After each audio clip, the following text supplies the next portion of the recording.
Hello friends, मैं doctor Munna Agarwal. कई लोग पूछते हैं कि व्हाट इज प्री एक्लैम्सिया मैम, हमने सुना है ये प्री एक्लैम्सिया क्या होता है। जब after 21 weeks of your pregnancy अगर आपका ब्लड प्रेशर बढ़ रहा है, अलॉन्ग विद दैट अगर आपकी यूरिन में हमें प्रोटीन मिल रहा है, तो इसे हम कहते हैं प्री एक्लैम्सिया। ये अगर टाइमली डायग्नोज हो जाए, मैनेज हो जाए, देन बहुत अच्छी बात है। एक्लैम्सिया मतलब आपको फिट्स, सीजर्स आ सकते हैं ड्यूरिंग द प्रेगनेंसी, जो आपके बच्चे के लिए भी उतना ही नुकसानदायक है जितना आपके लिए। इसीलिए कहा जाता है कि प्रेगनेंसी के दौरान रेगुलर चेकअप जरूर कराते रहना चाहिए। सो प्री एक्लैम्सिया में आपका आफ्टर 20 वीक्स ऑफ प्रेगनेंसी अगर आपका ब्लड प्रेशर बढ़ रहा है, आपकी पूरी बॉडी में स्वेलिंग आ रही है। Initially the swelling starts with the legs. पहले हम कहते हैं पीडल एडिमा आता है, यानी आपके पैरों में सूजन आती है, और फिर धीरे धीरे आपके वल्वा में, आपके हाथों में, चेहरे पे सब जगह स्वेलिंग आती है।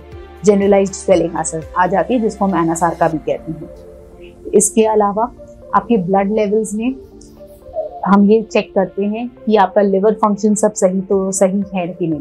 कई बार इसमें हमें ये भी देखा गया कि लिवर एंजाइम्स भी बढ़े होते हैं। आपका प्लेटलेट काउंट कैसा है, कहीं प्लेटलेट लो तो नहीं हो रहा है, क्योंकि इसमें प्लेटलेट लो होने की भी संभावना रहती है।